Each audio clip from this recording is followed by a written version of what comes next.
Good evening, everyone. Today is Tuesday, March 19th, 2024, and welcome to the Select Board meeting. This meeting hearing of the Ayer Select Board will be held in person at the location provided on this notice. Members of the public are welcome to attend this in-person meeting. Please note that while an option for remote attendance and/or participation via Zoom is being provided as a courtesy to the public, the meeting hearing will not be suspended or terminated if technological problems interrupt the virtual broadcast unless otherwise required by law. Members of the public with particular interest in a specific item on this agenda should make plans for in-person versus virtual attendance accordingly. This meeting will be live on Zoom and Channel 8. The public may access the proceedings by joining Zoom, meeting ID number 897-9080-0793, or by calling 929-205-6099. For additional information about remote participation, please contact Carly Antonellis, Assistant Town Manager at atm@ayer.ma.us, or 978-772-8220, extension 100, prior to the meeting. If I could ask everyone to please stand for the Pledge of Allegiance. I pledge allegiance to the flag of the United States of America and to the republic for which it stands, one nation, under God, indivisible, with liberty and justice for all. Thank you. Are there any amendments to tonight's agenda? I don't have any. Yes, I'll make a motion that the board approve the agenda as presented. Seconded. All in favor? Aye. And the chair says aye. And we have one announcement. Next Wednesday, March 27, 2024, the town manager will hold the second public budget forum on the third draft of the FY25 budget. It will begin at 6 p.m. and will be held in person and via Zoom. Okay, all right. All right, anybody here for public input? Yes, Pauline. Good evening, Selectmen and Town Manager. I have just a few comments. I'll be very brief. Excuse me, and I apologize for my cold, which is why I'm not there. Okay. So let me just say the following, and then if you wish to discuss, I'm happy to do so. I don't listen to music very often, not in my car or at home, sometimes at work, but the one place I always enjoyed it was at the transfer station. The music playing there seemed to make everyone a little more pleasant, more considerate, and more polite. Apparently, someone complained about the music, and the radio was banned. I don't know if it was one person or several who complained, but I can tell you that more than 70 people, the overwhelming majority of whom are Ayer residents, taxpayers, and transfer station users, reacted and or commented excuse me, on social media that removing the radio was one of the most inane things this town has done. I chose that word in lieu of some of the other words. Not just for us, but also for Andrew and Frank, who are there 5 days a week. Both greet everyone who enters, most by name, and are always ready and willing to assist in any way, in any weather. They are by far the most well-regarded and respected employees of the town of Ayer. Undoubtedly, playing music made their day more enjoyable too. Paraphrasing a great American songwriter, we all went to the transfer station where we'd heard the music before, excuse me, but the man there said the music wouldn't play anymore. Do you believe in rock and roll? Can music save your mortal soul? Man, I dig those rhythm and blues. Something touched us deep inside. I'm very sorry, the day the music died. I am here on behalf of those 70 plus persons to ask what harm was caused by playing music and request that it be restored. And if you will not do so, please explain why. In closing, I'm sorry my dear friend Harvey Flagg is not here to help me collect 602 signatures. You will recall we did that a few years ago. But if doing so will have any influence on your decision, we will attempt to do that. Thank you. Okay, so just to clarify, I was on vacation and I did see the email that came across, and I'm aware of the radio issue. To my knowledge, and I've seen nothing and nor any been told, the board was not a part of that. Those were messages sent to the supervisor, and I can only say, based on that info, which is all I got, is that they had to make the decision at the time based on what they were receiving. So that is the board's involvement in that decision. I think that any decision should always be under review, and that's all I got, to be honest with you. That's all I got. That's all I know, and that's all I have. But thank you for your info. And just so you know, I believe it was 603 signatures back then. You are correct. I signed it when I presented it.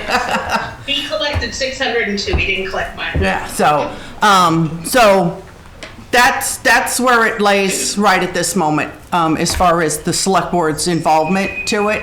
And I don't know what else to say, except thank you for your input. And as always, things should just always be reviewed.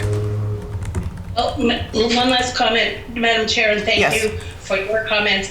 I sent an email to Mr. Pomperian, Ms. Antonellis, and Mr. Van Chalwick, and I did not intentionally copy the board because I didn't want to create you know what I'm saying, a discussion issue. Right. But I can certainly forward that to you, and if you are saying that the board will review this decision, I will accept that for the time being, and I appreciate it. Well, I don't know. To be honest with you, I don't think I said that the board would review this decision. I think I said that actually that all department heads, they need to make these decisions based on information that is being sent to them. It has not reached the board's level. It is under public input, so don't misunderstand what I just said. Okay. So at that point, I don't think the board is got enough info to make a decision to get involved. So that's where it stands as far as the select board at this time. Okay? Because I don't have any of the other info as to why this decision was being made. Fair enough, but I believe when I contacted the town manager, that should have been forwarded to the board for their information. But I will let you do as you need to do, and I will keep in touch. Okay, thank you. Thank you. Anybody else? Sarah? Yep. Sarah with the 11 Groton Shirley Road. I don't really have a comment. I just, before we sit through the water and sewer hearing, I know I'm not going to be able to ask questions after, but I just want to comment about the process and the charts. When I went to the Stormwater Advisory Commission committee meetings in November, there was a nice capital planning committee chart. I think a consultant put it together, and it was just a really nice. It had the capital, the expenses, and of course it's a small chart at this point because it's just, it's like starting up. And I know that I can't even imagine what the water and the sewer looks like, but I did try to watch a couple of the rate reviews, and if there's anything if there's any charts that I can be connecting the dots to from the rate review process or through this, it didn't really, it feels like it's kind of disconnected, and it's not you, it's just it's not this town's presentation. It's just me as a resident not really understanding. I know you might not even understand what I'm saying, so I'm going to get up, but I have a lot of interest in the water and the sewer. So Sarah, I hope that when we do the hearing that all your questions will be clarified. Please feel free to raise your hand and ask us to clarify on anything that maybe might be confusing, because honestly, I sit on the committee and I get confused some days too. So don't worry about it. Yes.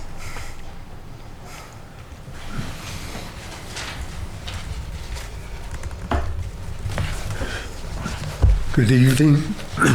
My name is Michael Pattenden.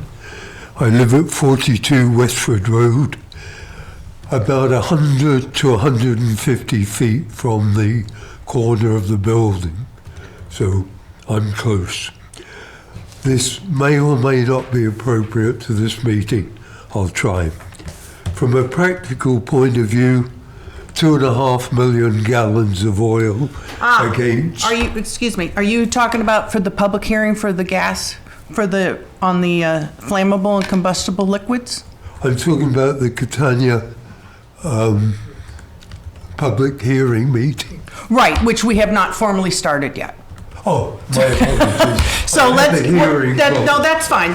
So we'll get Okay. the public hearing started, and we'll do that part, and then we'll open it up for comment, okay? Yes, But nice to thank see you. you. We haven't seen you for a long time. Apologies. Okay. Ready? Town of Ayer. Town of Back on Ayer. vacation. Notice of public hearing, Air Select Board. The Air Select Board will be conducting an in-person and remote public hearing at 6 p.m. on Tuesday, March 19th, 2024, regarding an application by JAR Realty Corporation, 1 Nemco Way, Assessors Map 17, Parcel 21, Ayer, Massachusetts. The applicant is seeking an amendment to a current flammable and combustible liquids, gases, and solids license for the increased storage of up to 2,500,000 gallons of vegetable and olive oils in pursuant to Mass General Law 148, Section 13. Applicant is currently licensed for the storage of up to 2,080,000 gallons of vegetable and olive oils. For Zoom and call-in information, please contact ATM at air.ma.us or 978-772-8220, extension 100. And I learned we don't have to do the rest. Okay. Okay, so the representatives for this hearing?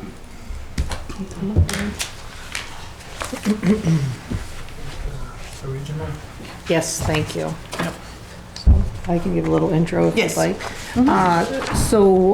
This is Dan Brackett from Catania, JAR Realty Corporation. They're seeking an amendment. They currently have a Chapter 148, Section 13 license. They're looking to increase the volume of their storage. This company is working with both the State Fire Marshal's office and with our local police department. So I know Chief Johnson, if you had any input on it, if you wanted to. Yeah, Madam Chair, we've been working with them, and we don't have any concerns at this point with the amendment to the quantity, but we'll continue to work with them through the construction phase to work with our state partners to get their permitting done once that process has been completed. But as of this time, we have no concerns in the... What's the current capacity? 2,080,000. 3,080,000? 2 million. Oh, 2,080,000, and you're trying to raise it to 2 million. 2 million. 2.5 million. 2.5? 2.5. Okay. Yep. All right. Okay. Now, Mr. Pattenden, what are your concerns?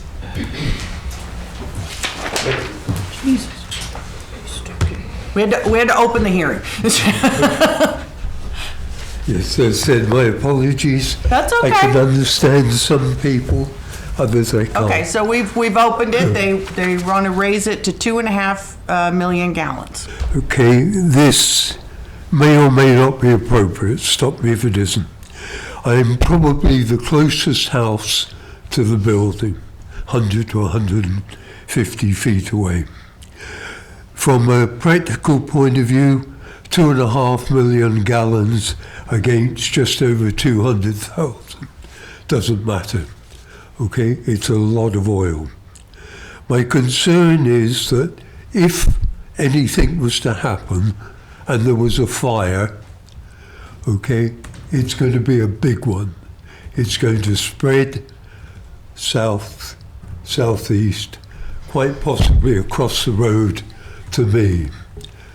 So my first personal concern is there sufficient insurance in place to take care of property and so on, which may well be damaged?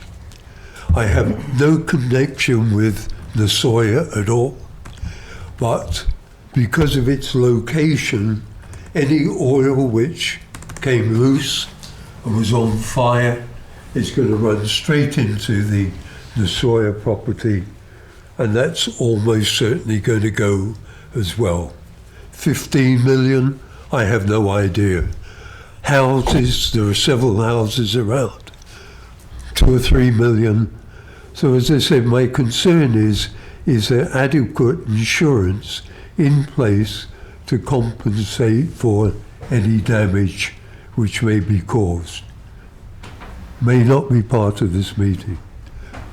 The second point, and as I said, I have no connection to Nasoya. A little while ago, they had some public hearings on contamination of the local superstructure and so on, to do with wastewater. I haven't heard anything for 2 or 3 months. But if 2 million gallons of oil became loose, it's going to run down, it's going to run down past the corn items. It's certainly going to run over and further down towards the other buildings in that complex. And it doesn't seem to me that there would be any real way of stopping that, short of a boundary wall around the whole property to stop it running away. I'm no expert in that field at all. So the two are contamination, if anything does happen, and compensation for the people around it. And otherwise, I have no real objection. Okay. All right. Thank you. Can you answer any of these concerns?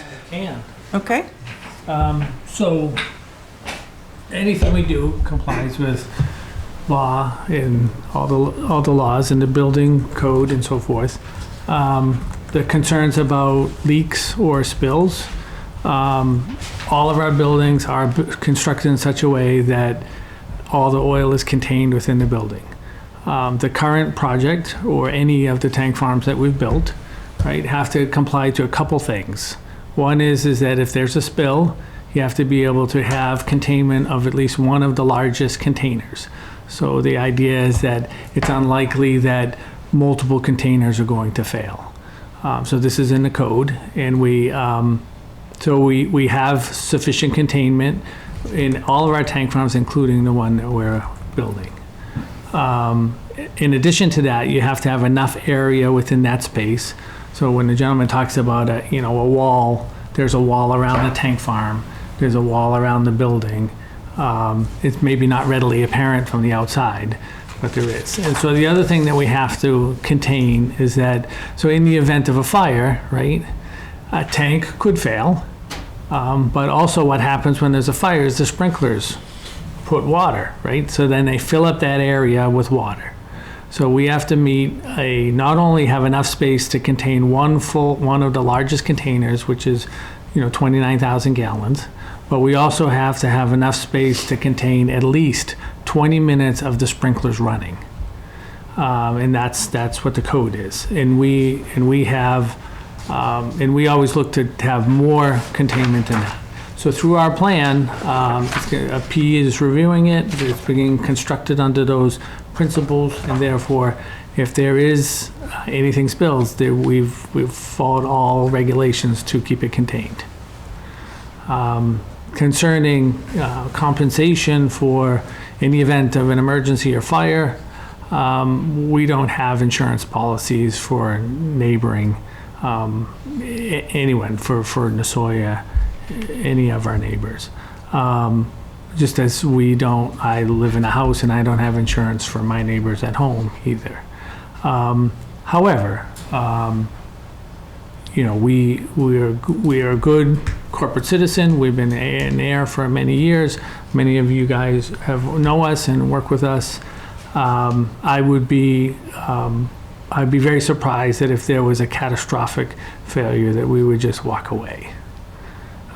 We're here. It's over 100-year-old company. We've been in Ayer since 1994. We're not going anywhere, and if it helps anyone, we don't have any more land, so we're not building anything else. That's good. You know, and to that end, part of this is, we recently moved down the street from 3 NEMCO to 90 NEMCO. And that's, again, to help support the business. Okay. I don't know if that adequately answers the questions. All right. Ms. Patton, did you hear that? A little bit. So they have adequate sprinklers, okay, so that if there was a fire, and the sprinklers would run for at least 20 minutes. So they have, and maybe more. So they have that. And as far as compensation, these companies don't have like insurance for the neighbors, just like you wouldn't have an insurance for your neighbor if something happened to your house. So that's what he said. So, okay. Yes, Chief. So as Dan said, though, I think it should be rest assured life safety is paramount to not only that company, to the town. We're down there at minimum, say once a year, if not a couple times a year, to do inspections along with their group. They keep up with their annual sprinkler test. They offer us any training, and anything that goes on, they're at the forefront of making sure that we know about it, it gets rectified, and following all the rules. So, but they're very inviting, and like I said, I completely agree with Dan. Life safety is paramount to them. Mm-hmm. Okay. Yes, Pauline. Sorry to interrupt again, but I'm blown away by the fact that the applicant is saying they have no insurance for the neighbors, and I put neighbors in parentheses. I believe, Chief Johnson, you might be the only one in the room who remembers when we negotiated the Lord and Oil build on Fitchburg Road. The town is protected, the town of Ayer is protected to $10 million for any escape of oil or other hazard as a result of their operation. And I am sure Catania has a similar liability policy that provides coverage for the town of Ayer, which includes its residents. And I speak as a former insurance liability expert for 40-something years. So if you don't have in place an agreement that the town of Ayer is an additional insured on Catania's liability policy, you need to talk to Mark Rich and make sure something like that is involved before you agree to this expansion, because that should be part of the process without thinking. And when the town of Ayer is covered, its residents are covered. Yep. Okay. Okay, to be perfectly honest, I made an assumption that we don't have any insurance. I can take it back to the owners and get clarification on that. You know, I came prepared to answer a lot of questions, but You weren't ready for that I one. wasn't prepared to answer questions about insurance. So, Okay. Carly? And Madam Chair, I just want to say from my perspective in the town manager's office, I deal with most of the town's insurance requirements. Any license agreement we've had between both parties, they've always provided an adequate certificate of insurance as required by a contract. I believe the insurance requirements, I'm not sure, but I would believe they'd be covered in this statute of what is required. Well, the fact that you've been here for so long, you have to have had some type of an agreement already. Yeah, and I And we could just be- don't know the details at this particular second. So this is an amendment, so that we, you know, when we have the same insurance that we had when we had 2,080,000 gallons. So that hasn't changed. But yeah, I'm happy to go back to the owners and get clarification on what insurance we have and what that may or may not cover. You know, to put some perspective on 2.5 million gallons, it sounds like a lot of oil, right? And it is a lot of oil. It shouldn't be understated. But that supplies our plant, or all of us, right, who consume the oil. And basically, we supply all of New England for 2.5 weeks. So You know, 2.5 million gallons seems like a lot of oil, but in 2.5 weeks, it's all gone. Why don't you stay right there? Okay. Yes, Pauline? Madam Chair, a $2 million insurance policy suggests to me that it's a primary liability policy. There should also be an excess policy, which is what I was speaking of regarding Lorden. Lorden's excess policy was 10 million. Catania-Spanier, given its size, should have at least that. And I would encourage the town manager's office to obtain copies if they don't have them. There's no state requirement to have insurance for such things that name the town or individuals as additional insureds. The entities themselves need insurance, but hopefully the town of Ayer has been protected. Catania-Spanier has been a good corporate citizen. I just was concerned when the gentleman said they didn't have insurance, because that can't possibly be the case. Okay. Yeah, so we'll get proof of insurance in to the town. And Can we hold it over till next meeting? Yeah. Do you mind coming back on April 2nd? no, Okay. Yeah, that way, all the questions have been answered, everything's up front and everything. No problem at And you'll be right at the beginning of the meeting. yeah, no And problem at all. it'll be boom, boom, get the Yeah, info. And I was not prepared to answer. you know what? Saw a lot of questions coming. I didn't see that one myself. So, but that's the question you should always be prepared for, the question that you never think to ask. So why don't we just hold this over until April 2nd, and that way all questions are answered and everyone feels comfortable. Oh, Robert? Well, I was just gonna say, did make a motion. Oh, yeah. So, Make a motion to come back. Okay, so I'll make a motion that the board reschedule the public hearing for... Or continue, Or sorry. continue the public hearing for April 2nd meeting, 2024. seconded. All those in favor? Aye. And chair says aye. So thank you very much for your willingness to do all this. Yeah, no problem. Okay? All right. So this will be back on April 2nd. Okay.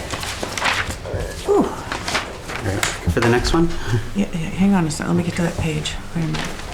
Dan, I'll hang on to these if that's okay, the original, and then we'll get it squared away at the next meeting. Okay, thank you. Yep.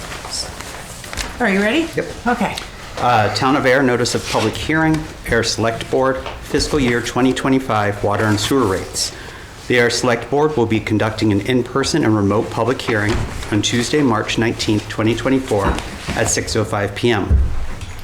The Select Board, in their legal capacity as the town's water and sewer commissioners, will hear the report and recommendations of the town's Rate Review Committee, take public comments, and consider approval and adoption of the fiscal year 2025 water and sewer rates. Zoom meeting ID is 897-9080-0793, and the call-in number is 929-205-6099. For more information, please contact ATM at air.ma.us or 978-772-8220, extension 100. Okay.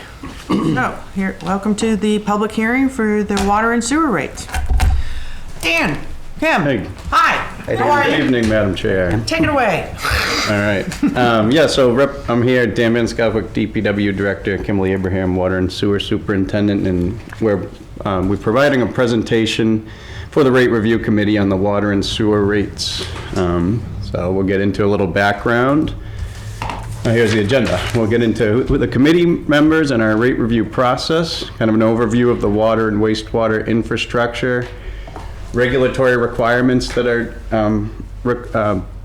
applicable to both water and wastewater, our water and sewer rate model, and the recommendation for the water and sewer rates and impacts on a typical bill.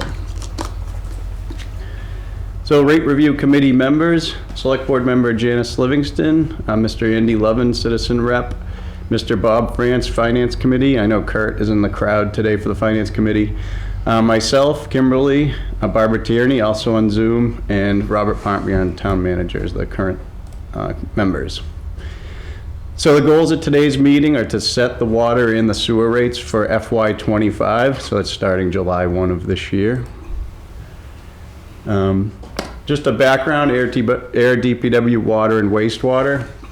So DPW provides drinking water and collection treats wastewater for the citizens and businesses. So a lot of this, you're just kind of out of sight, out of mind. You don't see it going on, but very important infrastructure. We're focused on it 24 hours a day. We do have, significant flows. There's industries that run 3 shifts, so it doesn't really stop. Some of the main goals: maintain and protect our drinking water supplies, treat water to meet regulatory standards.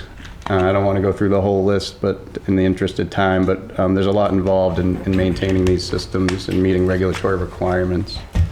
So a little background on Ayer's water system. Originally, it was constructed in 1895, and you can see the original pumping station in the picture to your right. Right now, we're serving 3,370 customer accounts, providing water for domestic use, commercial use, and fire protection. There's 50 miles of pipe, 5 public water supply wells, and 2 treatment plants, which do have PFAS treatment, fully operational, and also 2 water storage tanks. So some issues with the water system. Aging pipes are a big concern, and we're tackling this, and thankfully through the Capital Planning Committee every year we're doing water replacements. There's been numerous breaks and dirty water complaints that we address and work with people on.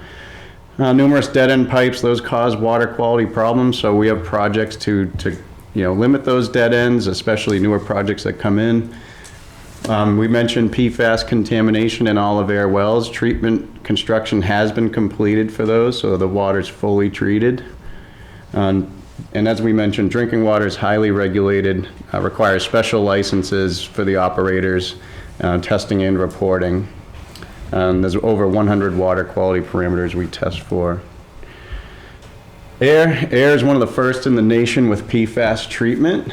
So these are a new regulated group of contaminants as of a few years ago.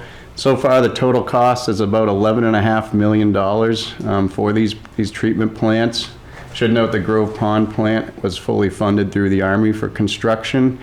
In Spec Pond, we had a Mass DEP low interest loan with principal forgiveness as well. The Grove Pond plant, this is one of the 2 PFAS treatment plants at the Grove Pond. This was completed October 2020, treats approximately 40% of the town's water supply at this time. PFAS is removed to non-detect levels.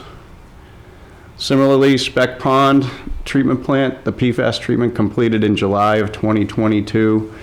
It also had roofing electrical upgrades to the existing treatment plant, and PFAS is treated there to non-detect levels. I wanted to put a couple slides in on water supply issues. As most residents, we've had calls of concerns with why are we having water bans every summer. So what's going on is the PFAS treatment system at the Grove Pond plant, being one of the first in the nation, we have one of the first treatments. It's reducing the amount of water the town can pump through that plant. So I put a graphic on here where our water, it comes from our water supply, raw water, goes through green sand treatment. This is what we had before PFAS treatment, water supply to green sand treatment, and then it went out into our system, to our distribution, up to our storage tanks, fills the storage tanks, so then when there's high demand, those storage tanks drop down, especially if there was a fire, so on. We used to be able to treat 1.5 million gallons per day. So now, with PFAS treatment installed, we have an extra item in the PFAS treatment train. So we got water supply from the wells, green sand treatment, now we push through PFAS treatment. And we're only pushing out 0.78 million gallons per day, or about 780,000 gallons per day, as opposed to the 1.5 million. So we've reduced our pumping capacity by about 49%. There is a solution for that. So we'll get into that in these next 2 slides. In the short term, we've increased pumping at the Spec Pond water treatment plant to make up some of the deficit. We've worked with the industry, and thanks to them, to reduce industrial consumption. Recommended the outdoor water restrictions, ensured emergency water interconnections with Devons and Littleton are ready if we really needed them, and we began design of the long-term solution. So the long-term solution, because of the issue, it's related to infrastructure of the water system and not due to the lack of water supply that the wells can provide, there's an engineering solution. It's called a clear well storage tank. So what this Clearwell storage tank will do, it will improve pumping capacity to near pre-PFAS treatment volumes, and it'll also at the same time act as additional storage for our water system. This gets installed immediately downstream of the treatment plant itself, and it creates a barrier between the distribution system and the treatment system. So we don't have to fight against the distribution system pressure as we pump into it. So it allows us to pump more through our treatment system. The goal is to have the construction completed prior to spring 2025 when we get the high demand season 2025. I'll actually have some more info in my agenda later. Okay, the air sewer system. Original system constructed in 1945. It includes 34 miles of gravity sewer, 3.5 miles of force mains, 19 pump stations, significant number of pump stations, and tertiary wastewater treatment. That essentially means secondary treatment with UV disinfection. We do have our sludge truck to Rhode Island. It's costly. That's one of our most costly items. Air sewer infrastructure issues. So the wastewater treatment plant has to meet strict water quality standards. We're in the middle of our 10-year improvement capital program for the 44-year-old plant. Plant operation requires dozens of pump motors and mechanical equipment, and these are costly to operate and maintain, lots of energy they consume, lots of maintenance, and continuing repairs to our aging sewer pipe. And many of you have probably seen the trucks out on Sandy Pond Road. They're doing rehab on our sewer line, on that trunk line there, very important project. Upgrades completed to date at the plant. I won't go through all of these, but our latest upgrade was mainly operational, which included our gravity belt thickener. And so what that does, it actually creates higher solids in our sludge, so we don't have to truck as much, so it's costing us a little less. So it's helping reduce our costs for our sludge hauling. Okay, back to the water division, the budget. So these are the water division budget from FY23, the actual final numbers, FY24, the budget, and then FY25, the budget. So we can see the minor increase, contractual increase with wages, expenses as well as we go forward, and regular debt. And these are all within the FY25 current draft 2 budget. So these are numbers pulled from there, but the total is about 2.6 million, slightly higher than FY24 for FY25.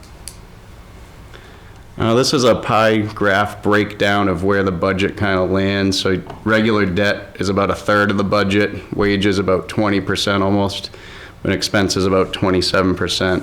The rest under capital purchases and indirect costs and operating reserve. Water Division capital plan, the 5-year plan. So just for FY25, a few projects coming up. Annual water main rehab, which we do annually, obviously. Spec Pond Well 3 pumping station and transmission main. So this is a project we're hoping comes to fruition. We're currently seeking a new public water supply well source out near the Spec Pond area.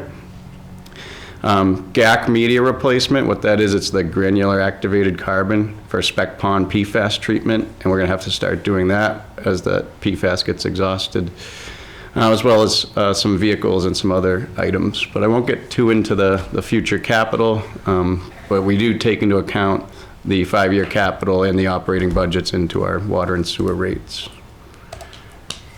Wastewater division budget, similarly, FY23, 24, and 25 budgets. And you can see a slight decrease in this FY25 budget at this time. It's due to some debt coming off of the books mainly, and some of our expenses dropping, especially with the gravity belt thickener, which I mentioned.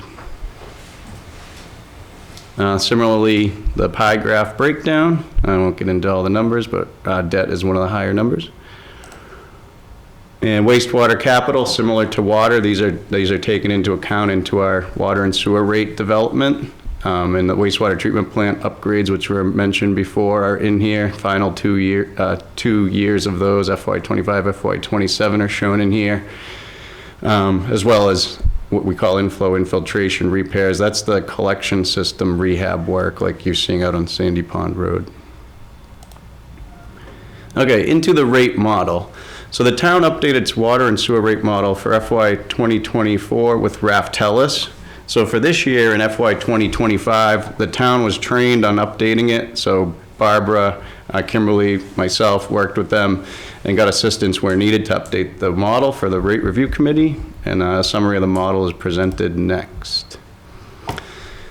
So what this graph here shows projected water cash flows with no rate increases. So if the town was to vote no rate increases each year for the water budget, you would see that our revenue would start dipping below our expenses at about FY '26 and so on. So we'd start running a deficit.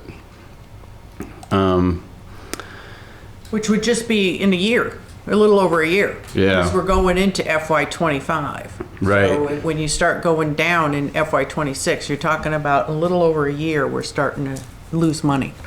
So. Similarly, here's a graph of the water cash flows with the recommended rate increase, which is 2%, which is the same increase the town voted last year. So that would give you your revenue here in the gray line, an increase getting us through about FY '29, FY '28, till you start having some expenses above the revenues. So at that time, you know, every year we're going to be reviewing this and taking into account our expenses and making sure that we develop the proper rate increases to cover that and not get a shock. So if we went forward without any rate increases, the water fund balance, basically the savings in water, would by FY '32 almost be equal to this target line. What this red target line is, it's 1 year of revenue requirements.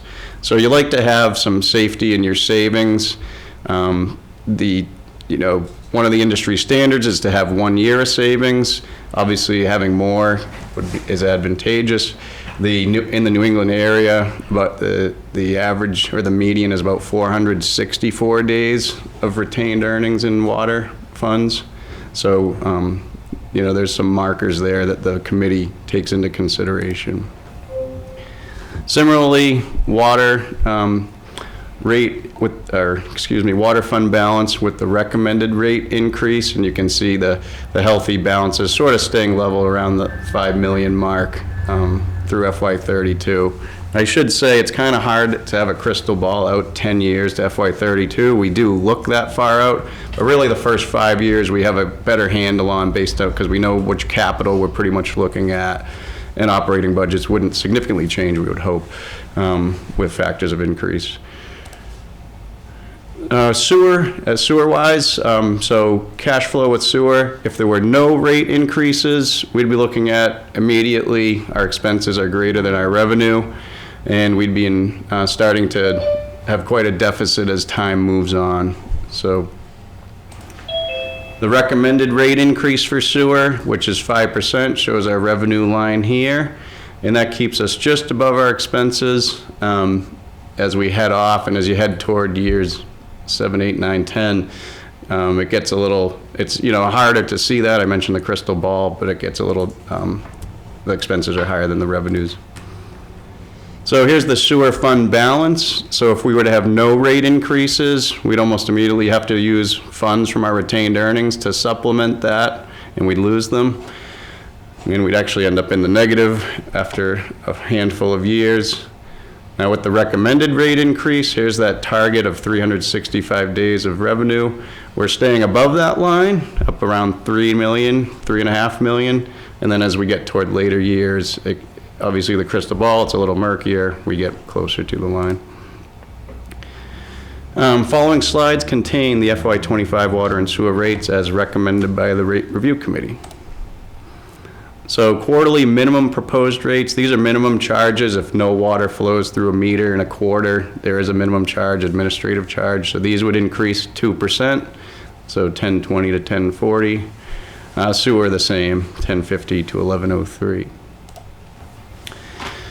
This is residential proposed water rates per 100 cubic foot with the proposed increase, the current rate, and I should say we have there are tiers set up for based on the amount of water used. The step increases between 1, 2, and 3. They're 3,000 cubic feet. So if you used 3,500 cubic feet, you'd be in step 2. That's between 3 and 6,000, just for example. But the increases, step 1, it's 6 cents increase. Step 2, 8 cents. Step 3, 9 cents. And the conservation rate is also 9 cents. Proposed sewer rates, similarly with the 5% increase. Step 1 goes up 46 cents, step 2, 53 cents, and step 3, 60 cents. So looking on an impact on an average Ayer resident, if you had a quarterly usage bill of 1,000 cubic feet, this would be the impact to that bill. Proposed quarterly FY24, 3130. Quarterly, this should say FY25. Oh, something wrong there. Proposed quarterly, this one should say FY25, the first column, sorry. So it would be 3130, currently 3070, an increase of $60 cents quarterly, $2.40 annually. If it was sewer, the proposed FY25, sorry for that issue, 9680, an increase of $460 compared to last year, an annual increase of $18.40. So total annual increase of $20.80 to your average 1,000 cubic foot bill. So the Rate Review Committee recommends the Select Board vote to increase water and sewer rates as proposed by the Rate Review Committee effective July, I don't know if this is an old presentation. Effective July 1st, 2024. This should be July 1st, 2025. No, You're right. no. Oh, sorry. Right. I'm thrown off on the 25 that's and calendar, 24s. but that date will turn into FY25. I've gone, my head's going haywire doing the 25s and 24s. I apologize. So the increase, summary of the recommendation, 2% for water, July 1st, 2024. Sewer rates, 5% effective July 1st, 2024. And I just want to also mention some future considerations the Rate Review Committee is thinking about is the tiered rate system for next year, the FY26 water and sewer rate review. That next fiscal year review that Rate Review Committee will do is going to look at these tiers in more detail and see if there should be any adjustments to those that could benefit the town and make more sense for the residents of the town. So. Right. Just like wanted to adding a throw that fourth out tier. there.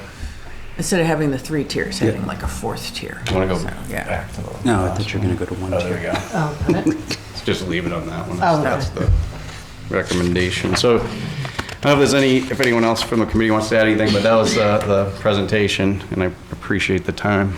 Okay. So as you can see, as kind of a reminder to anyone, is that whenever we've had this public hearing, we have at times said, like, especially with water, no rate increase. And we did that one year, PFAS happened, and it was $6 million we were scrambling for before the Army finally gave us the money back. So, we're kind of cautious on that. It's also important to understand that when we review it annually, we might be saying 2% and 5% this year, but next year, who knows? Not making promises, just using conversation, could be 2 and 3. That the numbers are always changing because we're not trying to gouge, but we are trying to keep, a healthy balance so that if there was an emergency, we can take care of it right away before we're all crying. So that's the plan. So that's what we, would like to do. So with that, do you have any questions? I don't. Very well done. Easy to understand. Does anybody have any questions?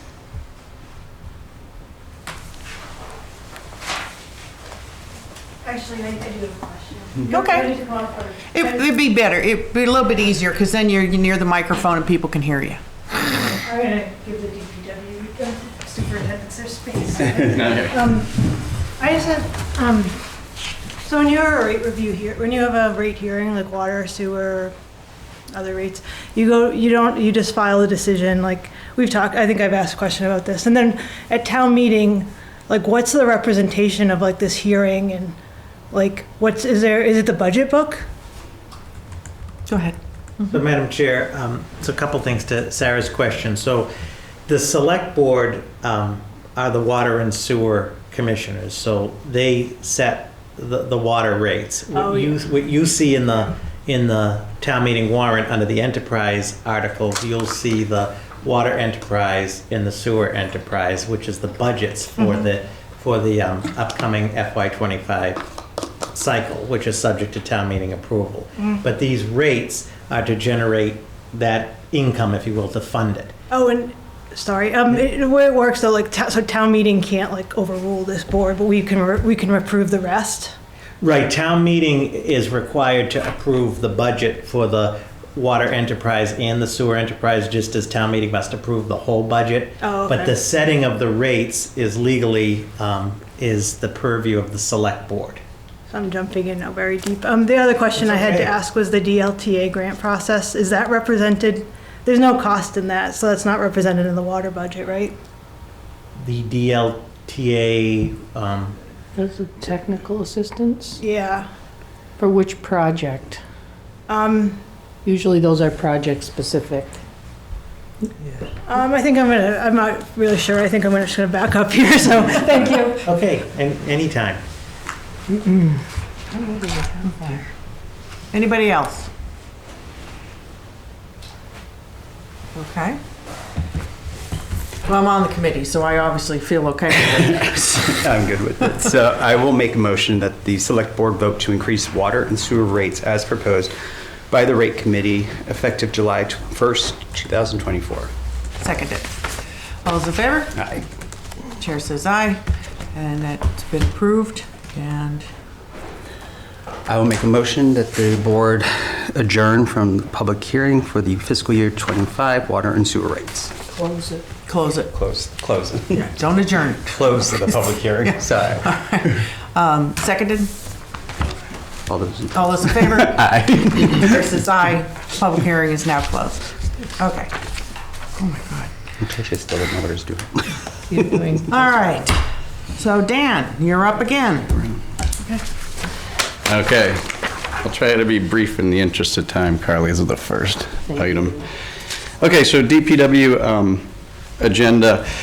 The first item on the agenda is change order 1, Pulpit Rock Drainage and Pathway Improvement Project.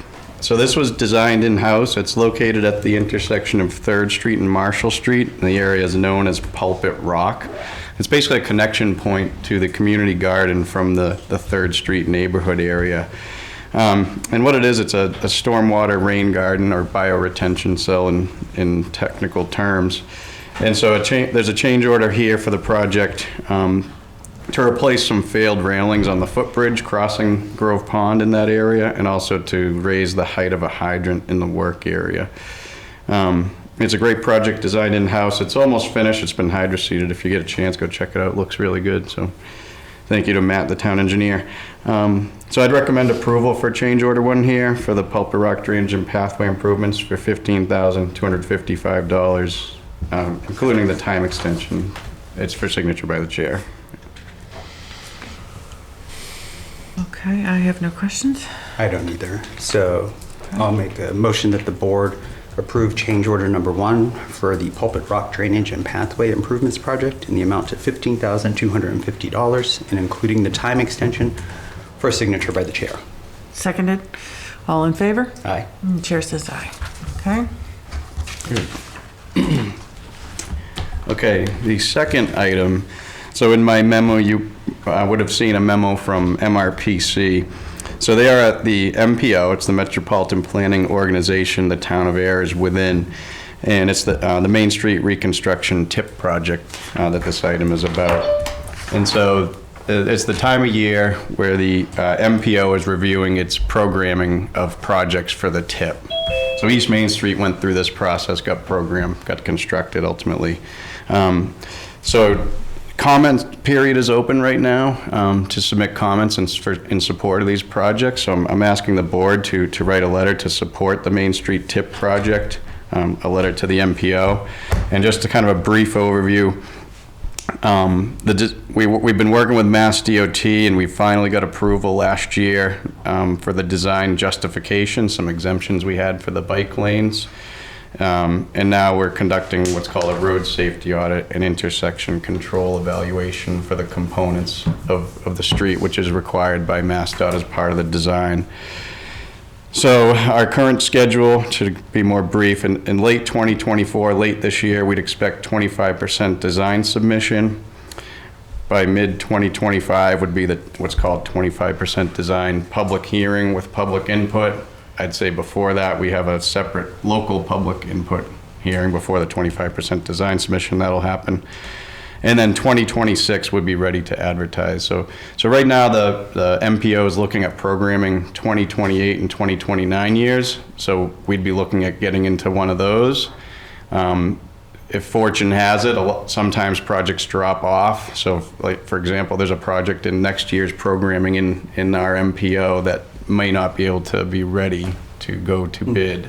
So another project will fill in that place. So it's all about our project readiness. So we really just got to keep moving along with the project. So that's currently where the Main Street TIP project is. Another note, MassDOT has commented to the MPO in support of our project being programmed. So that's a huge plus. But I think getting any support we can, especially the boards, would be great. So. I don't have an issue with that. Nope. So make a motion that the board approve a support letter for the Main Street reconstruction project as presented. Seconded. All those in favor? Aye.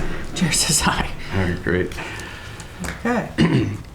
Okay, a brief update on the Stormwater Utility Advisory Work Group.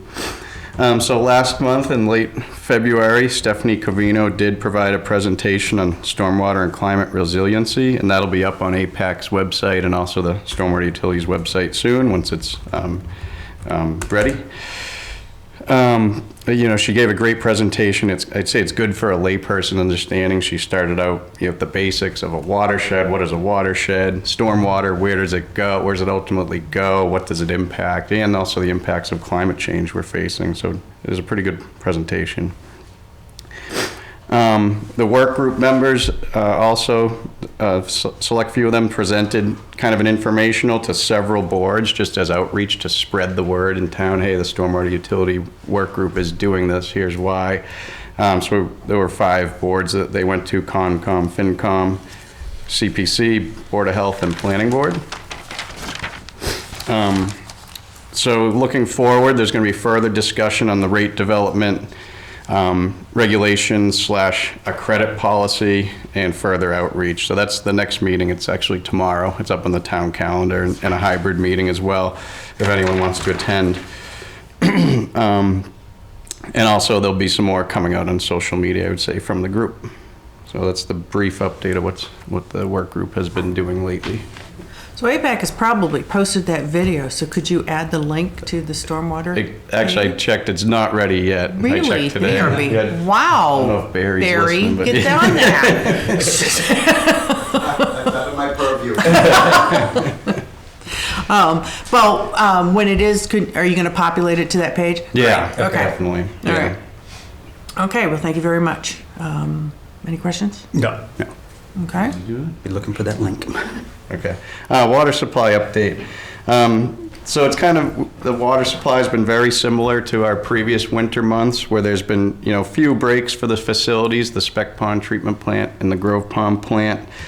Spec Pond probably getting less rest than Grove Pond. Grove Pond was got a few days of rest and Spec Pond just several hours at times. So we're really running the systems pretty, especially Spec Pond, pretty hard. We are able to keep up with demand at this time of year with the, without the high summer demands. And so I'd say just in brief, we have a lot in the memo, but there's no recommended changes at any time to the existing water use restrictions for the situation we're in. Yeah. Okay. All right, next item. Out-of-town sewer service connection application. Is Chris on the Zoom or is he here?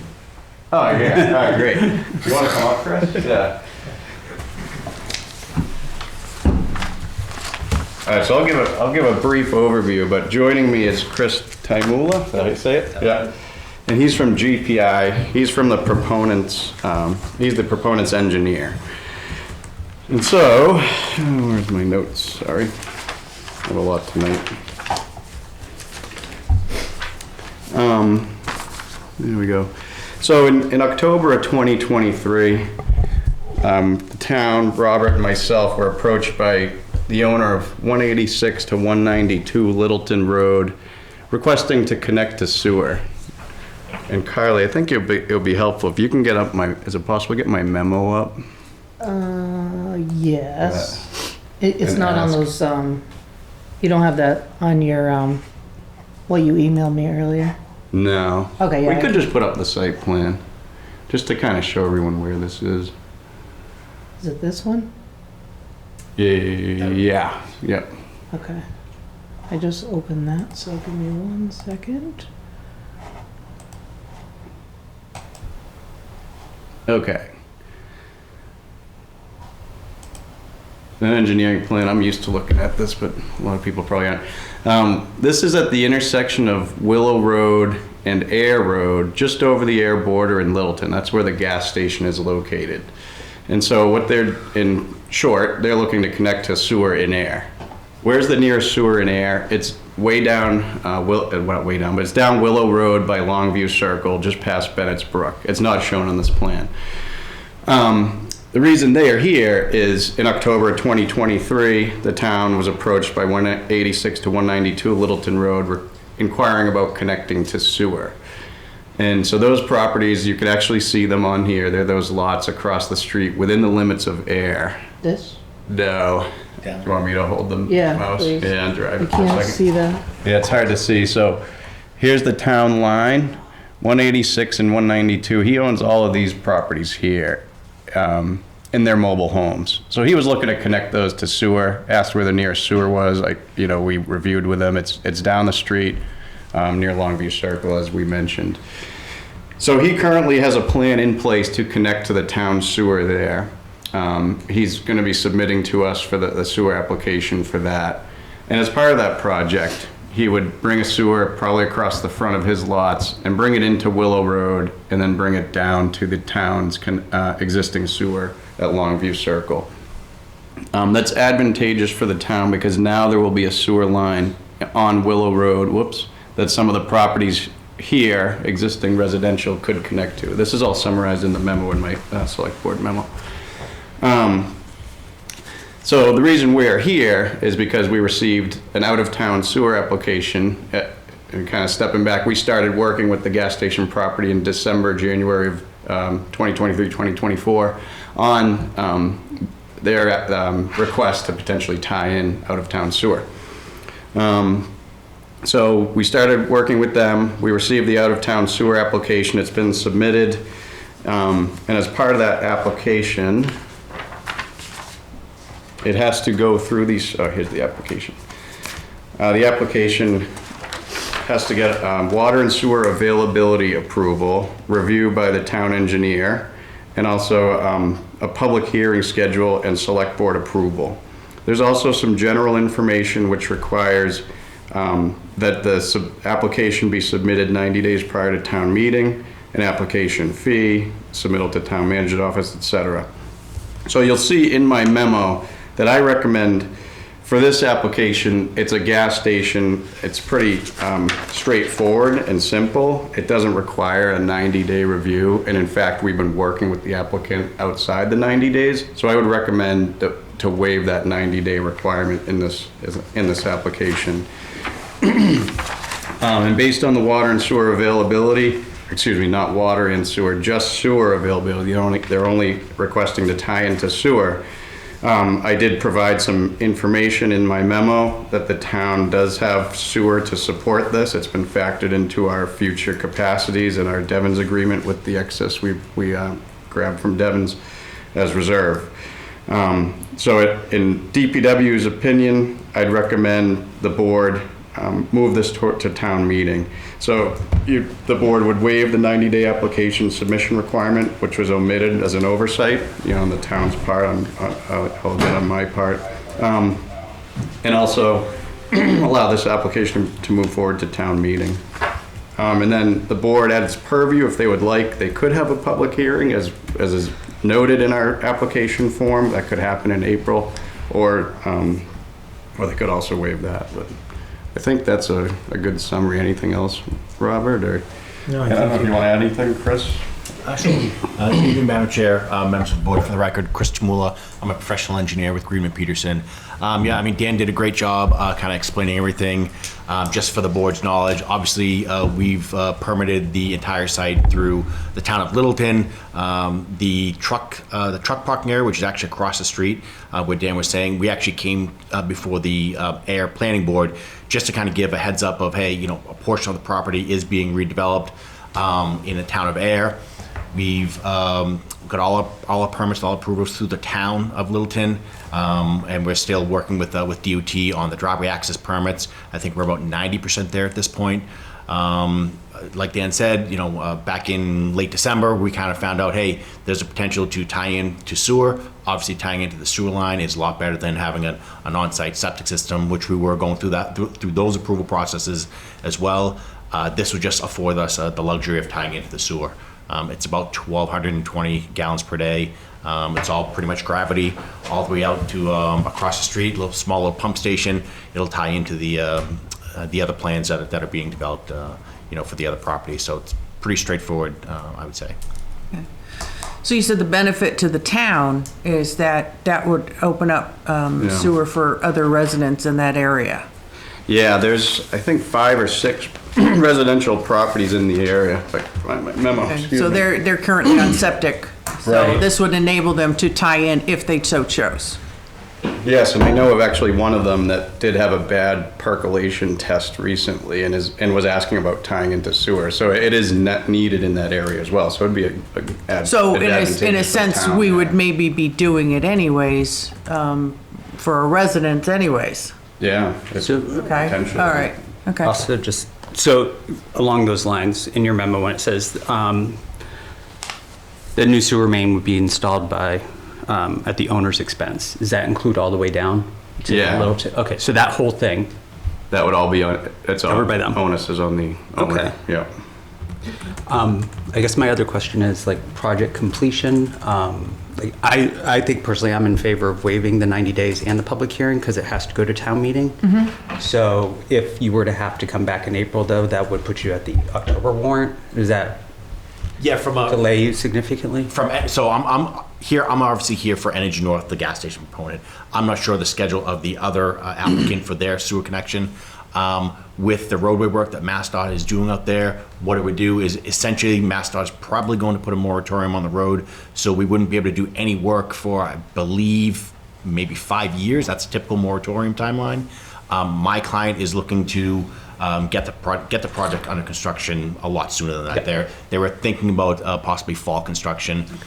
They were actually, if they were delayed in the on-site construction, they would actually propose to build any of the roadway improvements within the right-of-way, so they don't have to rip up the road, repave, do all that, you know, all of that. Okay. So you wouldn't be ready for Springtown meeting anyways? Because that's April 24th? So they would. Well, if we prove it today, it would make the warrant. Well, I'm For spring. just making sure that they're ready. That's why I was asking the question. We are absolutely Yeah. on board with, you know, working with Dan and town staff to be on for the April town meeting. Okay. All right. Sarah? There is no way you should wait the public hearing. I mean, the public hearing is the process, and I'll be very upset if you do. I mean, let them, you can go waive the 90 days, but at least have a public hearing where, I couldn't believe it, I just heard that. Like, I recommend you waive the public hearing. It's water and sewer. Literally, I was just in my car with the Zoom on. I ran back across. I saw her run across. Yeah, just please don't waive the public hearing. That's all I have to say. Okay. Pauline? Madam Chair, Sarah is absolutely right, and thank you, Sarah, for being first on that. Do not waive a public hearing for the public to participate. I concede, maybe Sarah and I will be the only ones there, but at least it's the process. And I'm sorry to say it this way, it's a defense to the board. You held a public hearing, nobody appeared. Nobody questioned. I have mixed feelings about this. I'm sorry that the memo is missing from tonight's presentation, but this is only sewer, so I'm not terribly concerned because this particular project, if I'm understanding it correctly, should lower our cost, the town of Ayer's cost to convey anything to Devon's. But don't waive the public hearing, please. Isn't this the memo in the packet? Yes. Okay, so It the should be memo's in the there. packet, Yeah. but we Mine. couldn't, we don't have it on the screen. Yeah. Okay, thank Yeah, you. Thank yeah, you. so- I'll- Yeah, oh, that's what it is. Yeah, so we're looking around page 58 on the packet. Well, yeah, it was a small packet, but thank you. Okay. So, quick question. Can you manage, well, no. No. Never mind. I've already answered my own question. You have a public hearing, you're not going to make spring town meeting. You'll make fall town meeting. Because we can't do the 2-week notice. Can they do the 2-week notice in time? Yeah. Yeah. So Okay, Madam well, if you Chair- can do the 2-week notice in time, then you can have a public hearing and be on spring town meeting. Yeah, so, Madam Chair, there are a couple of options. You could have the public hearing, the board next meets on April 2nd or April 19th. I mean, you could even have it on April 19th. So as long as we got April it posted to I mean, like April 16th. April 16th. Yeah, you could have it on Which- April 16th. So, worst case scenario, it goes on the warrant, because we're approving the warrant on the first meeting, right? Yes. And then we have the public hearing on Yeah. the 16th, Yep. and we just say at town meeting, hey, you know, we had the public hearing, this was the results of the public hearing. Yeah. All right. And if I could, just on the 2 weeks, 2 weeks is standard for zoning relief pursuant to Massachusetts General 40A. Not everything needs a newspaper. So do we have, what's that, is that a regulation, Dan, the out-of-town connection or policy? Does it state what the advertisement requirement is? It doesn't state, it's actually an attachment to our sewer regulations. So Okay. it's not really tied to, We can bylaw. still get it in the newspaper, I'm happy to do that, but I just want to be clear that for this particular instance, I don't think that's actually a requirement. Okay. I agree. All right. So the recommendation is to have the public hearing on the 16th during our board meeting? And you could, Madam Chair, as you mentioned, the warrant article can still be approved, the explanatory note can even have the April 16th public hearing, and you're good. I can get on board with that. Yeah. So that waives the 90 days, but not the public hearing. That's the purview of the board. But that's what we're talking about right Yeah, now. it Waive sounds the like- 90 days, but Right. still have the public hearing. Yeah. And then, okay. And the 90 days, Madam Chair, as you know, is really, and the DPW director spoke to that, is really for the DPW to do their work is the main reason for the 90-day. Okay. And you've completed that. correct. Yeah. So it would be to waive the 90, set the hearing for the 16th. And this is all subject to town meeting approval, and the applicant knows that if town meeting doesn't approve it, That's right. That's right. So, And- public hearing could go great and town meeting could go. Sure. And when is town meeting again? I'm sorry. It is the 4th Monday of April. 22nd. The 22nd. I said the 24th. No idea what day it is. Are you sure? I thought it was the 25th. I thought it was the That was 24th. last year. Good thing it's on my calendar. It'll remind me. So I think that's the plan. How do I word this? You would say, make a motion to waive Waive the the 90 day. 90-day requirement, but to schedule a public hearing on April 16th Okay. at 6:05 PM. And I have to also approve it. Are we sure it's the Warrant. 16th? For the Yes. next meeting? Okay. Yes, Can it all be one motion? yes. All right, I'll make a motion that the board approve the out-of-town wastewater service connection application with the caveat that the 90-day hearing requirement is waived, and the board will hold a public hearing at their April 16th meeting. Seconded. All those in favor? Aye. And the chair says aye. All right, so the public hearing will be on the 16th. Thank you. Thank you. Okay? Good. All right, thank you.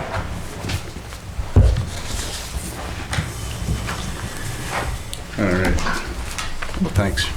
All right. Oh, and that was just one more. Yeah, I do have one more item. I'll try to be brief. We ready? Okay. Stop saying you're going to try to be brief, Yeah. because it's not going well. All right, don't say I'll be long. No. Quick project update, DPW, kind of our major projects. The Sandy Pond Complete Street project. Sorry. So that project is to install bike lanes, sidewalk on Sandy Pond, Snake Hill Road intersection out to Patriot Way. That is going to be advertised for bid tomorrow, and in April we'd expect to have a contract as long as the bids come in sufficiently. And that'll be slated for construction this construction season. So there'll be more public information available once construction is planned for the residents out there. Okay. Next one, Kitty Junction Playground. I'm trying not to steal any of Jeff's thunder. It's his project. He has DPW support on it. On March 11th, the playground equipment arrived, so that's stockpiled over there. Big announcement. Yeah. And Exciting. Yep. Contractor's planning to mobilize on Monday, the 25th, and it's a 3-month project, plus or minus, so depending on how things go. But we're moving forward. Very exciting. Grove Pond Clearwell, so that's the project mentioned earlier in the sewer, Water and Sewer Rate Committee meeting, essentially to improve the pumping at Grove Pond. So the design contract was executed with the Army, the funds for that, so we have funding from the Army for the design. We're currently procuring the pumps now, so the designer has actually sized the clear well and understands the size of the pumps. Is because there's a long lead time on the pumps. In order to keep things moving, we'll procure the pumps now before we even go out to bid for construction. Design will continue, and like I mentioned, we're aiming to be online with a system by 2025's high demand.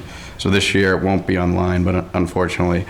Some of the big hurdles we may encounter could be there are some reviews required by the Army and DEP as the process goes along. So those could be some things that we have to try to fight through to keep this moving. So, and the last one, the West Main Street Bridge. Don't tease me. This is your favorite. Don't tease me. This has been going on for a few years now. Don't tease me about this. Shovels hitting the ground, right? I'll be serious. So actually, you might have seen today there was somebody on site conducting ground penetrating radar. So they were out there doing that. So really what's been holding back putting this out to bid is unfinished utility coordination. So the utilities out there are typical water, sewer, drain, gas distribution. But there's also a gas transmission line, so high pressure 8-inch line, gas regulator station. Verizon has 12 underground conduits, and then we have all of our overhead. And the coordination of these utilities was never completed as part of the previous design. So as we work with these companies, we've been finding issues and having to change our design. In fact, adjusting our abutments to be 4 feet further south, for example. So to make a long story short, we had a bid date set up of February 14th, Valentine's Day. Keep it serious, but we did find out that we did not have a good location on Verizon's conduit. So we did the subsurface utility, which you did see going on today. And there's been some previous subsurface utility work done as well to locate their duct bank to make sure that it doesn't interfere with our sheet piles that are going to go in. So what we have to do is, to start construction, is the first thing we'll do is install sheet piles. And they're big, huge piles vertically go into the ground, and they demarcate and give support to the first phase we're going to work on, the south side. Actually, no, the north side. And so the Verizon conduit with the unknown, not knowing exactly where that is, if we got out there and started driving sheet piles, we could encounter the Verizon conduit. It would stop our work. We'd have a contractor on site with 6 months of delays while Verizon came out to move their conduit. So you're doing this subsurface utility exploration is kind of a good proactive move, in my opinion, rather than have a contractor on site, get charged delays. We find out where this is now, spend a small amount of money on exploration. So when does Verizon show up? What's that? When does Verizon show up to do their part? What? So based on the subsurface utility results, it's looking like Verizon will have to create what's called a utility bridge And so they're probably going to have to do that. They can do that, I'd say probably late next year. We can start doing our work now, even though Verizon, based on the current location of the utility ducts. So if everything turns out okay with these other utility explorations, we anticipate having a bid advertisement of May 1st, and then the bids will be opened in late May. So so the construction, the phases are dependent on the gas transmission main. It can't be shut down during the winter.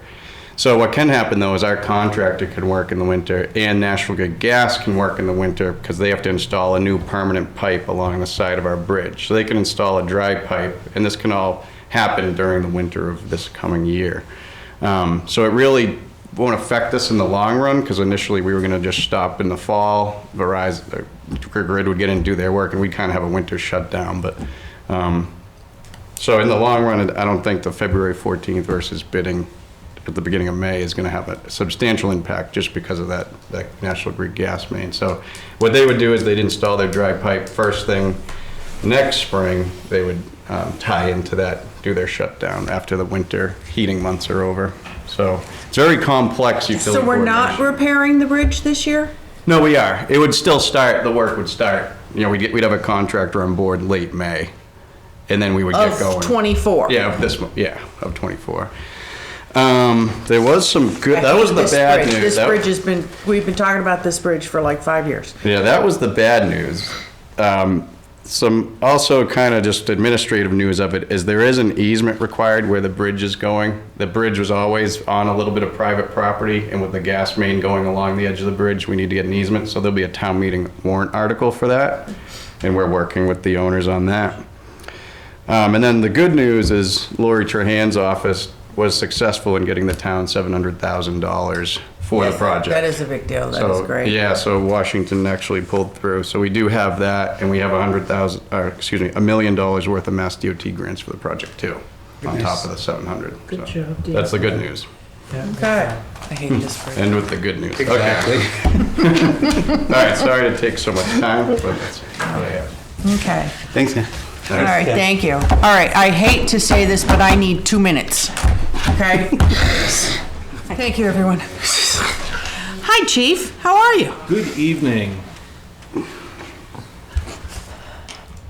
What you got? I'm on. Okay. So I'm going to repeat what we've heard. I'm going to be very brief on this. So I just want to give a quick update on the status of the two new bylaws that were amended, or two bylaws that were amended at last general town meeting in October. In early February, we got notice from the Attorney General's office that the two bylaws were reviewed and approved.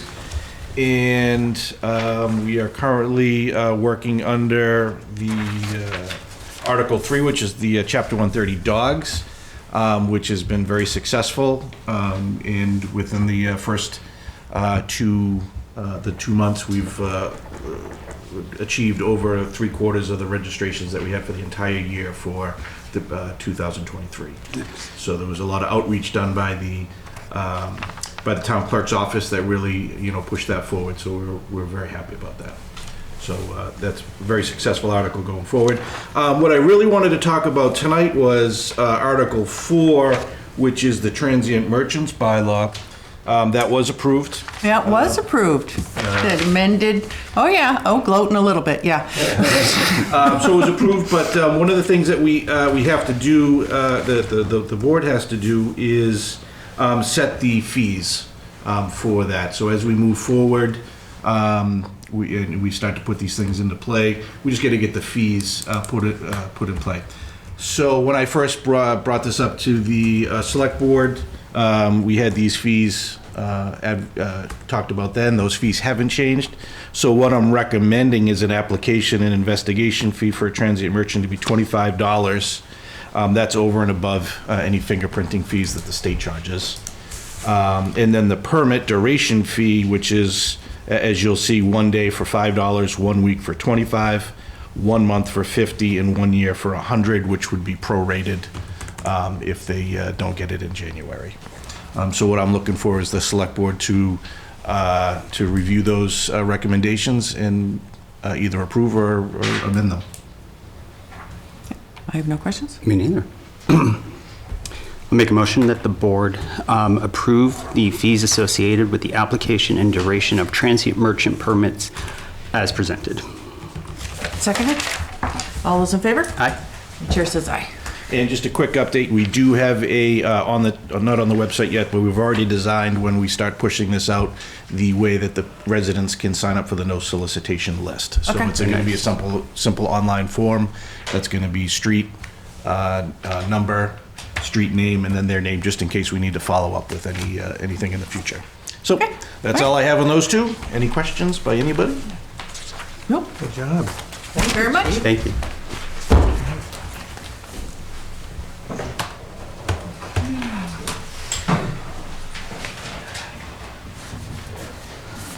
Robert. Madam Chair, members of the board, good evening. Under the administrative update, just a couple of quick things. It's basically as it is every year, all things budget and town meeting preparation between now and leading up to April 22nd. I just want to again reiterate the second public budget forum will be on March 27th at 6 p.m.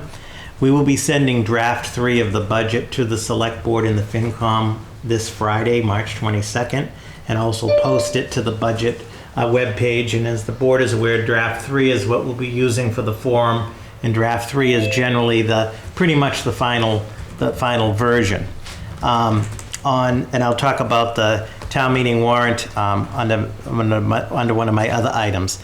In terms of the budget process update, which is item number 2, everything remains on schedule with respect to the budget calendar set by the board.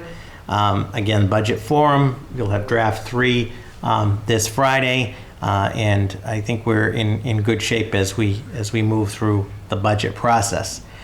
My third and fourth items sort of tie together. They're 2 proposed funding plans for consideration by the board for your approval. The first one has to do with 71 Sandy Pond Road. So as the board is aware, the purchase price is $700,000 for 71 Sandy Pond Road. That is, of course, contingent upon town meeting approval, which we'll talk about in a minute when we talk about the warrant. And there are 2 funding pieces. The first funding piece is $350,000 from CPA funding under the open space category. And on March 6th, the CPC voted favorably after the public hearing to recommend $350,000 subject to town meeting approval. The balance, the $350,000, is to come from town funds. And the BI board did meet on the 14th and talk extensively about this. And what we're recommending is for the $350,000 on the town funds is that $100,000 be authorized from the opera funds by the select board, and $250,000 be authorized from the UDAG, subject to replenishment by a future town meeting. Why we selected those numbers, just so the board is aware, the current ARPA fund balance of the town is approximately $424,000. There's still some projects that are underway. We are seeing increasingly great pressure to commit this money sooner than later than the December 31st, 2024 deadline, because there is a lot of federal chatter about clawing back these funds. As the board knows, we can't encumber these funds or carry these funds over. Carly and I participated in a call with the Congresswoman's office last week where they stressed this too, that, and as did the town auditors to Ms. Tierney, who I believe is on the call as well, as if you can get your opera wrapped up sooner than later, that would be better. And checking with DPW, all of those major projects are done. So what we're proposing for your consideration for the town piece on the town funds is $100,000 from ARPA, $250,000 from UDAG to be replenished at a future town meeting. The UDAG fund balance as of March 14th is over $3.1 million. There are no outstanding projects that need to be replenished, so that's an accurate figure. And as I mentioned, the current ARPA fund balance as of March 14th is about $423,900. And again, the BI board discussed this at length on the 14th, and that was sort of the recommendation for the board's consideration. And then we'll talk about the warrant article at the board. So again, this whole purchase is contingent upon town meeting approval, and town council has designed one article, which we'll get to. The article will contain three things. One is the authorization piece, which is required. It will contain the approval of the CPA funding of $350,000, and then it will reference the boards because both the ARPA and the UDAG authorization is under the select board. It does not require town meeting approval. Additionally, by using again, especially the ARPA piece on this, there's not a direct, of course it's all taxpayer, it's all public funding, but it's not a direct, local impact. And we discussed at length, the town does have $1.6 million in free cash, but what we'll talk about in a minute, there are some other preferred uses for that. So that's the recommendation. And it sort of ties into the next item under number 4, which is the Minuteman Neshoba Health invoice. So I don't know if you want me to talk about that one and then circle back. Go ahead. Go ahead. Okay. So there is always in every budget process, unfortunately, there's always an 11th hour surprise. Fortunately, it's not the 11th hour. Unfortunately, we have the resources to address this.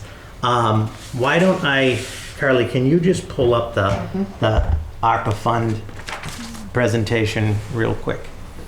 So, as the board is aware, the town,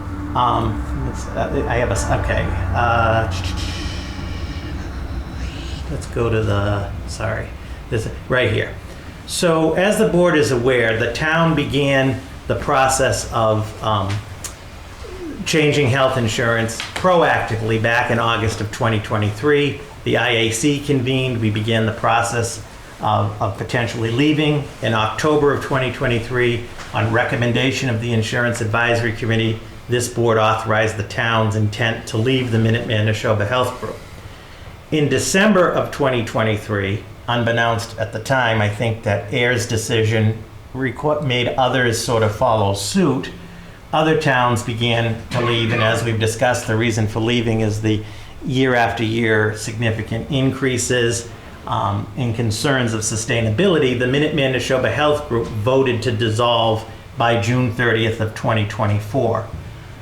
From December until just recently, and you have the bill we just recently got, the bill you have in your packet, is when the Minuteman Neshoba Health Group dissolves per its agreement, each of the remaining member units are responsible for a portion of what is called their run-out claims. So in other words, on June 30th of 2024, there's still going to be claims after that have to be funded. So each town has to pay, is assessed a portion for their run-out claims over about a 30-month period from June 30th. At the end of those 30 months, assuming each town's assessment ideally would cover it, what's left in their reserve fund would then go back to the towns. So there is a chance of a small amount of money 3 years from now coming back to the town. However, because of the dissolution, this bill of $310,512.90 has to be paid by June 30th of 2024. That would not have been our preference. It'd be better if it was an FY25 bill that we could budget for. Barbara and Amanda and I have discovered that there are some towns that are members of the Minuteman Neshoba Health Group that have had to either reopen their warrants or are going to have some type of special town meeting to fund this bill. So what we looked at with the BI board and discussed again is this bill has to be paid. It was unforeseen and unexpected. So one proposal which was not favorable would be to pay the whole thing out of free cash, subject to a vote of town meeting. So there's 1.6 million in free cash. However, if we do this, we won't be able to forward fund the pension, which we've been doing at 300,000, which has had significant savings. So this was not very popular. Proposal 2, which ended up being the sort of consensus of the buy board, is to pay the whole amount from ARPA. So you could pay this whole amount from ARPA, as well as the 100,000 towards 71 Sandy Pond, and we will still have a small balance left until December 31st of 2024, small balance. By paying all of this out of ARPA, you can see the remaining balance, and that's assuming about 113,000. That's including if you did the 100,000 towards 71 Sandy Pond. By paying it out of ARPA, we don't touch the town's free cash. We don't also raise it on the tax levy, which we wouldn't do, which would impact locally. And Mr. Furkowski, the chair of the FinCom, had brought up a good point at the buy board, where the ARPA funds were originally American Recovery Act funds for impacts from COVID. It granted its overall health insurance, but it would be a way to sort of address that. So the proposal, the consensus was on to pay it from ARPA. And then the next one, just so we discussed. So the other piece that was proposed by Barbara, proposal 3, would be to pay a portion of it from ARPA, 210,512. And we believe conservatively that we could absorb another 100,000 through the health insurance budget, but there's not a high level of certainty there. And so that's one risk. And the second risk is we would have to access the RFT reserve fund for any balance. We also looked at the reserve fund, as the board's aware, there's $175,000 in the reserve fund right now, which wouldn't cover the whole bill, and we still have to get to the end of the year. So again, trying to show all of the thought process and trying to look at the whole picture, the feeling became that proposal 2 was preferable to proposal number 3. Could you go back up there? Yep. So to conclude, sort of with the recommendation for the board's consideration, recommending 2 things. One is your consideration to authorize paying the Minuteman Neshoba Health Disillusion invoice in the amount of $310,512 from ARPA. And then the second is on the funding proposal for 71 Sandy Pond Road, is to authorize $100,000 from ARPA and $250,000 from UDAG, subject to future replenishment. That'll total to $350,000. It's contingent on town meeting approving the acquisition as well as the CPA funding. So if we do 100,000 towards Sandy Pond Road out of ARPA, we're gonna end up with a balance of 13,388, right? Yes. So why not just throw all that towards 71 Pondy Road? Pondy. It's a new street. What town are you in? Yeah, I mean, I think there was a lot of discussion, and part of it was, and you know, it's the purview of the board, is maybe where we still have, about 8 to 9 months left in the year, there could be, that amount. And then even if they claw it back, it's only $13,000. Excuse me, I'm not giving back $13,000. I don't want to either, but it's better than $400,000. Well, my point being is that if we did the 113, then what we need to do from UDAG goes down a little bit, which means future replenishment goes down a little more. No, that's I mean, and it's not that much more, but it is a little bit, because you figure, the last time we had to keep replenishing, it was like a few town meetings where we did like 50 grand each town meeting to replenish. Right. So I would assume we'd probably do about 50 grand for a few meetings to replenish the UDAG again, maybe we go up to 75, depending. But, you know, that would just lower it a little bit. So that's my thought. Yeah, I mean, Madam Chair, to your point, the board could definitely, I think that the solid thing is the authorization to pay this unforeseen bill from ARPA at the $310,000, and then that leaves the estimated $113,378. You could apply the 113 instead of the 100, and then you'd shave off from the 250. Yeah, I mean, it's not that much, but we might as well. I mean, we Yeah. only got like $13,388. We might as well go ahead and throw it towards. It would be Sandy 130. Pond. Yeah, it'd be 137 from Yeah. UDAG. Yeah, which, you know, Yeah. that ends up being a big deal over the years. So, I could support that. Yeah. I mean, I think, yeah, I do think both plans are yeah, good. I think I can- use the ARPA for the unforeseen bill. Yeah. So, yeah. I do, but I can get behind using up the balance too, the 13,000. All right, Pauline. Thank you, Madam Chair. I have no objection to any decision you make tonight based on these funds, but I'm a little curious, having attended the by-board meeting the other day.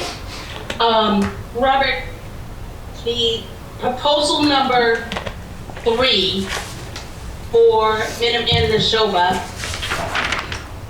Ms. Tierney suggested the town could absorb $100,000 based on its current health insurance budget, and therefore only would need about 210 from ARPA, leaving 213 in a balance. How it's distributed to me doesn't really matter as long as it doesn't impact our tax bill. But you just said something that caught my ear, and we don't know what the final cost will be for Minuteman Neshoba. Did I hear that correct? What? Lee? Through the chair, so on number 3, which was opposed through the process, we estimate that we could absorb potentially 100,000 from the health insurance budget. But as Barbara explained, there's a lot of moving parts with the health insurance budget. Though we have a high level of confidence, there is a chance that if it wasn't the full 100,000, we would then have to go to the reserve fund. So there's a level of uncertainty, and I think that's why the feeling from the buy board was to just use the ARPA on that. And Madam Chair, I know Barbara is on the call. Maybe I missed something that she would want to add. Barbara? Hi, Robert. Thank you. So yes, Amanda and I did an analysis of the insurance account prior to the executive buy board meeting. And given the invoices so far and the expected estimated invoices, we felt that we could absorb 100,000, and that if something unforeseen does happen between now and year end that changes that, it is within our reserve fund transfer account. So if there was another unforeseen, or that we could still transfer the funds and make up that 100,000 somehow. Is that what you were asking, Pauline? Not exactly, but I'll take that as an answer because I want to follow up. What is the current balance in the reserve fund? And can the reserve fund absorb any additional cost over the $512,000? Sure. So our reserve fund transfer is 175,000, and as of right now, there's 175,000. So it could it could absorb any additional over the $100,000 that's currently in the insurance budget. But Madam Chair, I want to point out, we still have to get to June 30th, and next week, something could hit the town that would need the 175,000 from the RFT. Absolutely, I understand that, and I'm not trying to throw a wrench into this, believe me. I'm just trying to allocate the funds as best as possible, because I hope... Madam Chair, a point of order. First of all, public input is over. This is under my report. That's number 1. Number two, the characterization that these funds are not being properly in the town's best interest is an insult to me professionally, to the finance manager, and to this board. So I appreciate Ms. Conley's comments. She can put them on the community page where she likes to put them. We are way over time. It's highly out of order and inappropriate. Highly out of order. Chair, I wholly Point of order. what I was trying to do. I wholly support everything you are trying to do. You just said that you were... All right, everybody take a breath, please, okay? Let's all Chair. take a breath. As a taxpayer, I wholly support the recommendations. I just have a question. And if Mr. Pontbriand can't handle my questions, I will direct them to you in the future. Thank you and good night. Okay, so I just, all right. So let me see if I understand everything. I feel like this has been a lot thrown at me. So we're talking about, we got the bill for the 310,000 and we're talking about paying the whole thing out of the ARPA, which would leave us still about 113,000, and the original recommendation was 100,000 for Sandy Pond. Notice I said that right that time. You did. And this time, my recommendation is to use all of the remaining ARPA for Sandy Pond Road, which will reduce the UDAG, which if approved at town meeting, and we get to purchase the property, would then reduce the future replenishment. Yes. Everybody good? Yep. And right now, we have 175,000 in reserve funds that haven't been used yet, and hopefully, knock on some wood, won't be needed. Everybody good? So far.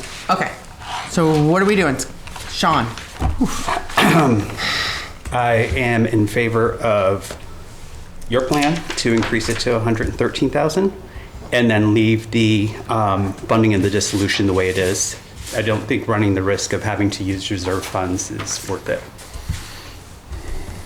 Okay, so we're gonna do the 310. Yes. Pay the bill. Yes. And hope we don't get another bill. But that's my concern, because they don't dissolution until June 30th. Right. And then all of a sudden you get this late bill. I mean, that's what always happens with x-rays and everything like that. 6 months later, and then you gotta remember, like, what was that x-ray for? Right. You know, so. So just to clarify, so the 100,000 is going to go to Sandy Pond, and then the remaining ARPA balance, or I'm sorry, it was the other way. 113. Okay. So the 113,000, I forgot. I don't have it. Chair. Yeah. It would be, respectfully, the first motion would be $310,512 from ARPA to pay the Minuteman Neshoba Health bill. So moved. Second? All those in favor? Aye. Chair says aye. Okay. And then the second would be to authorize $137,000 from ARPA towards 71 Sandy Pond. 113. 113. 113,000 from ARPA. What about the 388? That's why I was going to suggest saying the remaining ARPA balance. That way we get rid of it all. There you go. So 113,388. So the remaining balance of 113,388 be held for 71 Sandy Pond Road. All right. Yeah. And then, oh, go ahead. Okay. So Now we gotta do math. 236, 612. Nope.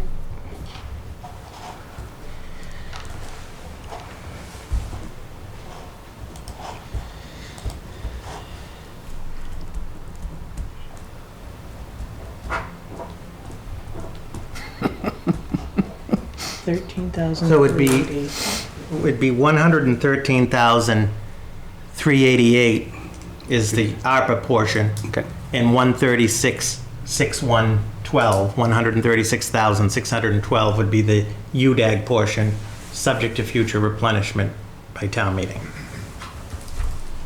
did you get all that? Yeah. Okay. Just, you can say so moved. I got it. So moved. Seconded. All those in favor? Aye. And the chair says aye. Motion's approved. All right. Thank you very much, everyone. And boy, we finally have emptied out that ARPA. I must say, I think we've done a wonderful job with this ARPA fund. Definitely. We used it, some people, they were throwing, some towns, they just threw all this big money and it had nothing. And you look at what they bought and it was like, why did you do that? So it just seems strange. But anyways. Okay, so The last item, the board has the draft ATM warrant in your packet. Of course, the select board with the FinCom will be reviewing and approving that on April 2nd. Unless there's any questions from the board, I'll just do a quick highlight on a couple of things. You have the warrant, just the new things as opposed to the standard. Articles 2 and 3 will be the union contracts, patrol and dispatch respectfully. We're just verifying those numbers. And there will be a presentation, as there always is, on town meeting on the impacts. Article 4 is the budget, which will have draft 3 this Friday. Also will be a presentation, as there always is on the budget at town meeting. Article 5 is the ASRSD school assessment. Article 6 is Neshoba Valley Technical High School. And as has been stated before, the schools, each superintendent will make a brief presentation on their FY25 budgets for town meeting. Articles 7 through 10 are the enterprise funds. The reason the numbers aren't in there, as the note says, the finance manager is just verifying those numbers. Article 11 and 12 are the capital projects. 11 is the borrow, 12 is the transfer. All of the presentations are available on the capital webpage and the budget webpage, and generally through the moderator or from town meeting, there are brief presentations on the projects. Article 13 would be the OPEB article, where the $300,000, $165,000 would come from meals tax and $135,000 from free cash. Article 14 would be to forward fund the pension, as we've been doing the last several cycles at $300,000. Article 15 would create the opioid settlement special revenue fund. As the board knows, we're in various settlements. As we get the funds, what was happening is it would revert to free cash.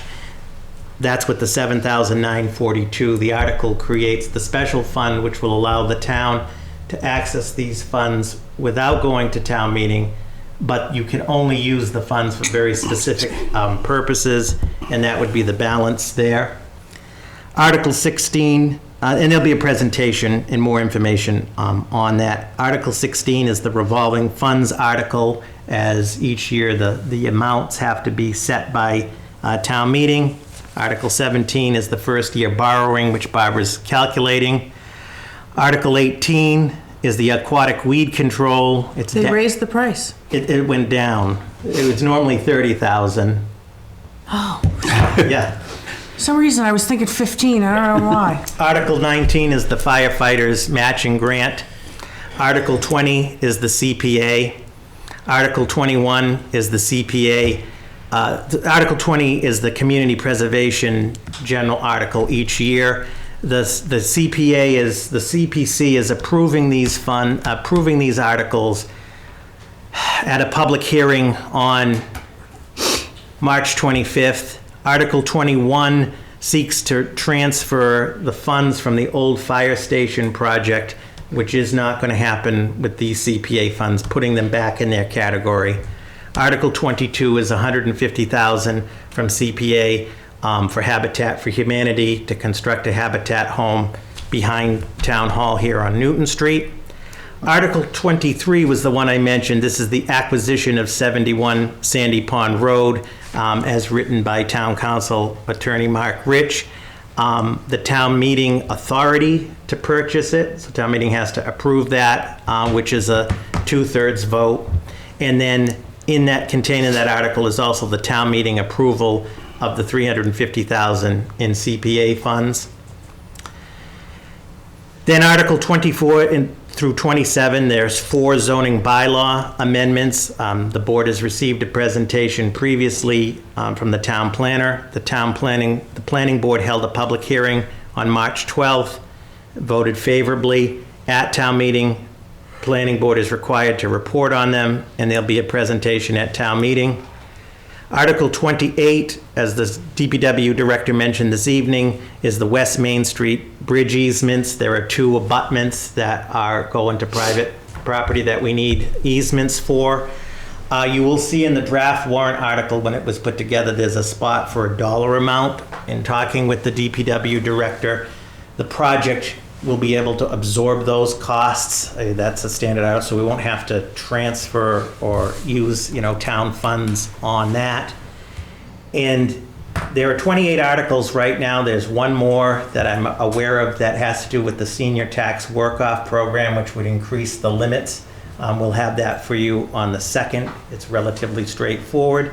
And as I mentioned, the deadline is March 29th at noon for any warrant articles or citizens' petitions through the town clerk. So you said there's one more article? We believe there's one more. Isn't there 2?